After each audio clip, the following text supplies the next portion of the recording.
আসসালামু আলাইকুম গাইস। আজকে আমরা মিরপুরের একটি ভৌতিক ঘটনা শুনব।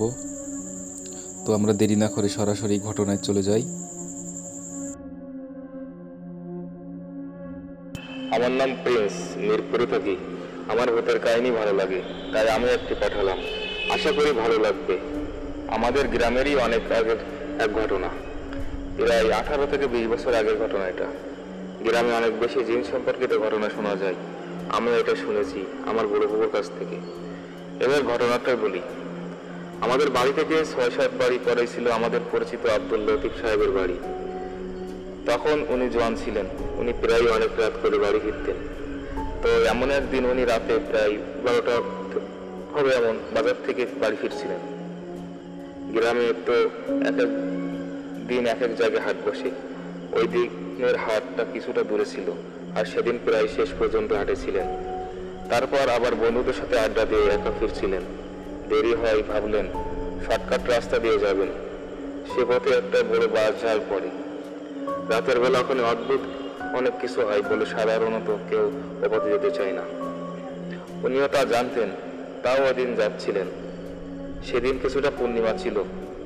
তো উনি যখন বাস ঝাড়ে প্রবেশ করেন, হঠাৎ ঝাড়ের দক্ষিণ দিক থেকে একটা ঠান্ডা হাওয়া এসে গায়ে লাগে। তখন আবার শীতকাল ছিল, তাও ওনার কাছে কেন জানি কিসের একটা ফাটকা লাগে। কি মনে করে চারিদিকে একবার তাকান, আশেপাশে কেউ ছিল না। উনি হাঁটতে থাকেন। কয়েক মিনিট পর হঠাৎ তার বাম পাশে ঝাড়ের একটু ভেতরের দিকের কয়েকটা বাঁশ খুব জোরে 2-3টা ঝাঁকুনি দিয়ে থেমে যায়। উনি একটু চমকে যান, কিন্তু না থেমে হাঁটতে থাকেন। একটু পর আবার তার পাশে ঝাঁকুনি, এবার একটু বেশি ছিল। তো উনি সাহস করে জিজ্ঞাসা করেন, কে? কোনো উত্তর নেই। এবার একটু ভয় পেয়ে হাঁটতে থাকেন। তখন সামনে একটু দূরে একজন সাদা দাড়ি, হাতে তসবি, সাদা টুপি, জোব্বা পরে একজন লোক ওনার দিকে আসতে থাকেন। কিন্তু একজন মানুষ এটি আসলে তার গায়ে যেমন একটা অসম ওঠা নামা বা নড়াচড়া বোঝা যায়, ওনাকে দেখে তা বোঝা যাচ্ছিল না। মনে হচ্ছিল সমানভাবে বেশি আছেন।